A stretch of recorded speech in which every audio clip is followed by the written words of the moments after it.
The next thing the bile does as it moves through the intestines is to balance the immune system. When most people think of the immune system, they think of white blood cells floating through the bloodstream. But over 1/2 of the immune system is actually located in the intestines. The job of the immune system in the intestines is much more difficult than that in the bloodstream. Infections only rarely make it into the blood, but every day our intestines are exposed to millions of parasites, bacteria, and fungi. Because the intestinal immune system is continually at war with these microbes, it is much easier for it to become overly aggressive and start to attack our own tissue. What bile does is to regulate the intestinal immune system, helping to prevent it from becoming overly aggressive and causing autoimmune disorders.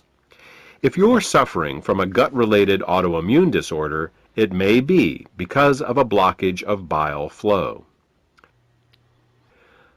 The last thing that bile does in the intestines is to kill parasites and candida. Tests show that even the healthiest person still has some degree of parasitic and fungal infection. While there are many antiparasitic and antifungal remedies available in the marketplace, most of them are mildly toxic and therefore unsuitable for daily use. If, however, your bile flow is healthy, then you have a built-in defense against parasites and candida. Well, that about covers what bile does to maintain the health of the intestines, and what happens when bile can't get into the intestines in proper amounts due to the presence of biliary sludge and gallstones. Now, let's turn our attention to what happens when biliary sludge and gallstones cause toxins to back up into the bloodstream. Just as the kidneys remove water-soluble toxins from our bodies, the liver removes fat-soluble toxins from our bodies by putting them into the bile. If the bile gets clogged up due to biliary sludge and/or gallstones, then the fat-soluble toxins can't get out, and they start to build up in the body. One of the first signs that bile is backing up is an increase in cholesterol. This happens because the only way cholesterol can leave the body is through the bile. Impaired bile excretion causes cholesterol levels to rise. It's that simple. In addition to the levels of cholesterol rising, bilirubin levels can also begin to rise. If they get to be bad enough, you can see the whites of a person's eyes, and sometimes their skin, take on a yellow tint. The technical term for this is jaundice. While an increase in cholesterol and bilirubin levels in the body is easy to recognize, the accumulation of other toxins is not. Literally thousands of toxins and chemicals are processed by the liver for removal through the bile each day. When gallstones and biliary sludge prevent these toxins from leaving the body, they begin to accumulate in the bloodstream and the tissues, causing all sorts of problems. Dissolving gallstones and biliary sludge is an often overlooked but vitally important part of any detoxification program. The last problem we will discuss, that is caused by bile backing up into the bloodstream, has to do with immune function. As we said earlier, bile plays an important role in the immune system of the intestines by keeping it from becoming overly aggressive.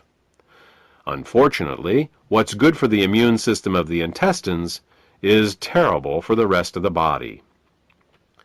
Studies have shown that when bile acids are present in the bloodstream, they inhibit chemotaxis and phagocytosis. These are fancy words for how well white blood cells can locate, move towards, and swallow infectious microbes. Thus, what starts out as a beneficial immunoregulative action in the intestines becomes an immunosuppressive action in the bloodstream and the tissues. These are all effects of bile backing up in the bloodstream. The final set of problems we will discuss is how biliary sludge and gallstones can affect the neighboring organs. In addition to bile acids backing up into the bloodstream, bile can also back up into the pancreas and liver, where it can cause alkaline burns. This is because the liver, pancreas, and gallbladder all share the same basic plumbing, the common bile duct. There are valves that keep the bile from backing up into the liver and pancreas. If a small stone finds its way into one of these valves, the valve can get stuck in the open position.